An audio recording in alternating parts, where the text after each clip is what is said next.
எல்லாருக்கும் வணக்கம். எல்லாரும் எப்படி இருக்கீங்க? இன்னைக்கு பார்த்தீங்கன்னா எங்கள் வீட்டில் மதிய ஸ்பெஷல்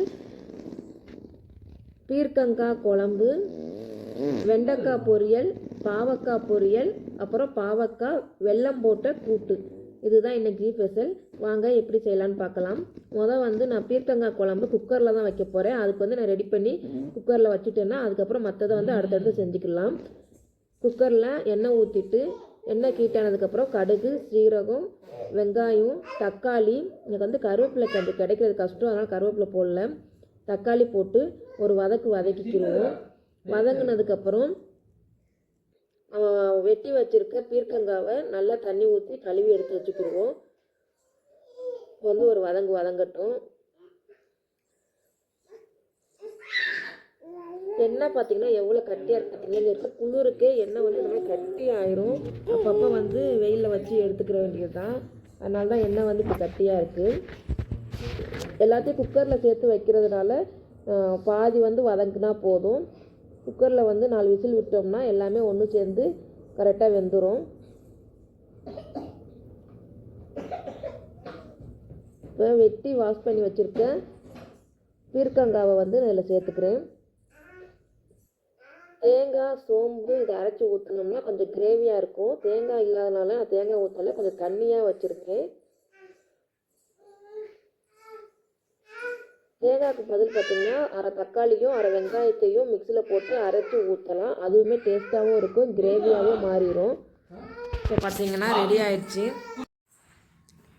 இதில் எல்லாத்தையும் ஒன்று சேர்த்து ஒரு வதக்கிக்கிடுவோம். வதக்குனதுக்கப்புறம் இதில் தேக்க வேண்டிய மசாலா ஐட்டமும் சேர்த்துக்கிடுவோம். நம்ம புளிக்குழம்பு மாதிரி தான் வைக்க போகிறோம். மஞ்சத்தூள் 1/4 டீஸ்பூன், அப்புறம் மிளகாய்த்தூள், குழம்பு மிளகாய்த்தூள் 1.5 ஸ்பூனு. இது எல்லாத்தையும் சேர்த்துட்டு ஒரு கலக்கிட்டு அப்புறம் புளியை நனைய போட்டு வச்சுருக்கேன். புளி கரைச்சலும் இதோட சேர்த்து ஊற்றிடுறோம். எல்லா காயோடையும் மிக்ஸ் ஆகட்டும்.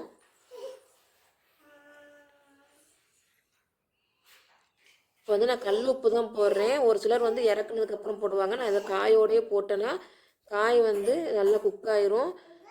பீர்க்கங்காய் ஆல்ரெடி தண்ணி வரும், அதனால் நம்ம தண்ணி அளவாக சேர்த்தா போதும். ஏன்னா தேங்காய் கரைச்சல் ஊற்றாதனால கொஞ்சம் தண்ணியாக தான் இருக்கும். தண்ணி பார்த்து ஊற்றிக்கிடுவோம். 1 டம்ளர் அளவுக்கு தண்ணி ஊற்றினாலே போதும். இப்போ நான் புளி கரைச்சலும் ஊற்றிக்கிறேன். ஒரு கொதிச்சிருச்சு. இப்போ இதில் 1 டம்ளர் அளவுக்கு தண்ணி ஊற்றிக்கிறேன். தண்ணி ஊற்றிட்டு ஒரு கொதிச்சதுக்கப்புறம் குக்கரை மூடி விசில் வச்சு பக்கத்தில் இருக்க அடுப்புக்கு மாற்றிக்கிடுவோம். ஏன்னா இதில் அடுத்து பாவக்காய் செய்கிறதுக்காக இதை மாற்றிக்கிறேன். 4 விசில் வரவும் இறக்கிக்கிடுவோம். அப்புறம் ஒரு கடாயை வச்சுட்டு அதில் எண்ணெய் ஊற்றி கடுகு, சீரகம், எப்பயும் போல் வெங்காயம் போட்டு, பாவக்காய்க்கு தக்காளி சேர்க்க மாட்டோம் இல்லையா, வெங்காயம் போட்டு வதக்கிட்டு நான் சொல்லியிருக்கேன். கருவேப்பிலை எனக்கு கிடைக்கலன்னு சொல்லியிருக்கேன். இப்போ கழுவி வாஷ் பண்ணி வச்சுருக்கேன் பாவக்காய். இது சின்ன பாவக்காய், இதோட கொஞ்சம் அதலக்காயும் சேர்த்துருக்கேன். இது எல்லாமே பார்த்திங்கன்னா ஊரில் இருந்து கொண்டு வந்தது தான். பாவக்காய் 2 2 கீறி கழுவிட்டு இதில் போட்டு ஒரு வதக்கிக்கிடுவோம். இதில் லைட்டாக உப்பு சேர்த்துட்டோம்னா வேகமாக வதங்கிடும். பொடி பாவக்காய் இங்கெல்லாம் பார்த்திங்கன்னா பொடி பாவக்காய் கிடைக்க மாட்டேங்குது, பெரிய பாவக்காய் தான் இருக்குது. இது நம்ம ஊரில் இருந்து காட்டில் பறித்து ஃப்ரெஷ்ஷாக கொண்டு வந்திருக்க பாவக்காய். இதை ஒரு வதக்கிட்டு லைட்டாக உப்பு போட்டு காரத்துக்காக பார்த்திங்கன்னா மிளகாத்தூள் போட்டிருக்கேன். இது எல்லாத்தையும் சேர்த்துட்டு கொஞ்சமாக தண்ணி ஊற்றி மூடி வச்சுருவோம். ஒரு 5 நிமிஷத்தில் பார்த்திங்கன்னா பாவக்காய் வெந்துடும். இதில் முட்டை, தேங்காய் எதுனாலும் ஆட் பண்ணிக்கலாம். நான் எதுவும் ஆட் பண்ணலை, ஏன்னா இந்த பாவக்காய் ரொம்ப கசக்காது. எண்ணெயிலே ஃப்ரை பண்ணோம்னா கசக்காது. கொஞ்சம் வேகணுங்கிறதுக்காக தண்ணி மட்டும் ஊற்றிக்கிறேன். அடுத்து வெண்டைக்காய் ஃப்ரைக்கு சின்ன வானிலை வச்சு அதில் எண்ணெய் ஊற்றி சீரகம், கடுகு போட்டு தாளிச்சிட்டு அதுக்கப்புறம் வத்தல் போட்டுக்கிறேன். காரத்துக்காக ஒரு 2 வத்தல் போட்டுக்கிட்டு, பாப்பா அவங்க பார்த்திங்கன்னா வெண்டைக்காய் நல்லா சாப்பிடுவாங்க, உரப்பு அதிகமாக வேண்டாம் அப்படின்னு சொல்லிட்டு வத்தல் போட்டுக்கிறேன். இதுனா நம்ம தனியாக எடுத்து போட்டுடலாம். வெங்காயம் போட்டு ஒரு வதக்கிட்டு, இந்த காய் பார்த்திங்கன்னா நம்ம நாட்டுக்காய் பார்த்தாவே உங்களுக்கு தெரியும், நல்லா ரஃப்பாக பெருசாக இருக்கும். நம்ம இங்கே வாங்குகிற காய் மாதிரி இருக்காது. நல்லா டேஸ்ட்டு செமையாக இருக்கும். எல்லாமே பார்த்திங்கன்னா பிஞ்சு காய் தான். ஒரு 10-20 காய் கொண்டு வந்திருந்தேன். எல்லாத்தையுமே வெட்டி பார்த்திங்கன்னா இன்றைக்கி பொரியல் செஞ்சாச்சு. வெண்டைக்காய் ஃப்ரை போட்டு நல்லா ஒரு வதக்கிக்கிடுவோம். வெயில் அடிச்சிச்சின்னா வெயிலில் வைப்போம், அது அதோட பிசுபிசுப்பு வந்து போயிடும். வெயில் அடிக்காததுனால இதை வந்து தனியாகவே நம்ம கடாயில் போட்டு ஒரு வதக்கிட்டு அந்த ஈரப்பசம் போட்டதுக்கப்புறம் நம்ம இதில் போட்டு ஃப்ரை பண்ணுவோம். இன்றைக்கி வந்து நான் தனியாக வதக்கலை, இதோடையே சேர்த்து போட்டேன். அதனால் அந்த பிசு போகிற வரைக்கும் மட்டும் நம்ம வெயிட் பண்ணணும். இப்போ வந்து பக்கத்து அடுப்பில் அதை வச்சுட்டேன். இதில் வந்து பாவக்காய் புளிக்கூட்டு, அதாவது வெல்லம் போட்டு செய்ய போகிறேன். பாவக்காய் வந்து புளிக்குழம்பு வச்சுருப்பாங்க. இதில் கொஞ்சம் வெல்லம் போட்டோம்னா இனிப்பு, புளிப்பு, உப்பு எல்லாமே கொஞ்சம் தூக்கலாக நல்லாயிருக்கும். பழைய சாதம், பருப்பு குழம்பு எல்லாத்துக்குமே பார்த்திங்கன்னா நல்லாயிருக்கும். வெறும் வாயில் சாப்பிடவும் நல்லாயிருக்கும்.